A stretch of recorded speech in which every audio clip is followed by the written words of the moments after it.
ইনশাআল্লাহ ভালো আছি এবং আমরা খুব সন্ত্রাসীদের হাত থেকে নিরাপদে আছি। আগামী নির্বাচনে অংশ নিতে দেশবাসীর কাছে দোয়া চাইলেন শাহজাহান খান। কারাগার থেকে মুক্তি পেয়ে আগামী নির্বাচনে অংশ নেওয়ার আশায় দেশবাসীর কাছে দোয়া চেয়েছেন আওয়ামী লীগের প্রেসিডিয়াম সদস্য ও সাবেক নৌ পরিবহন মন্ত্রী শাহজাহান খান।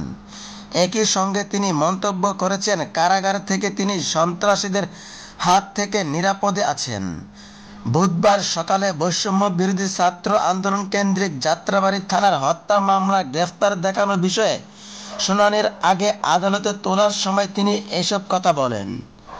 এদিকে সকাল 10টা নাগাদ আদালতে তোলা হয় শাহজাহান খান, আনিসুল হক, কামাল মজুমদার, আতিকুল ইসলাম ও সুলাইমান সেলিম সহ অন্যান্য আসামিকে।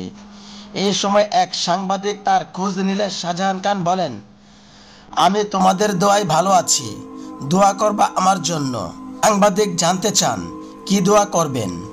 জবাবে তিনি বলেন, দোয়া করবা যেন তাড়াতাড়ি মুক্তি পেয়ে দেশের শান্তি শৃঙ্খলা ফিরিয়ে আনা এবং আগামী নির্বাচনে কিভাবে অংশগ্রহণ করতে পারি এই সমস্ত বিষয়ে দোয়া করবা। এই সময় ও সাংবাদিক মন্তব্য করেন, সবাই বলছে আপনারা দেশের 12টা বাজিয়েছেন। উত্তরে শাহজাহান খান বলেন, আমরা 12টা বাজিয়েছি না, কারা 12টা বাজিয়েছে সেটা সামনে প্রমাণিত হবে। পরে আদালতের কাঠগড়ায় তোলা হয় আসামিদের। সকাল 10টা 15 বিচারক এজলাতে বসলে তাদের গ্রেফতার দেখানোর শুনানি শুরু হয়। আদালতে একে একে তাদের গ্রেফতার দেখানোর আবেদন মঞ্জুর করেন। আদালত চক্কর থেকে হাজতখানা নেওয়ার সময় আবার আরেক সাংবাদিক তাকে জিজ্ঞাসা করেন, আপনি এত হাসেন কেন? জবাবে শাহজাহান খান বলেন, আমি সব সময় হাসি, মৃত্যুর আগ পর্যন্ত হাসব।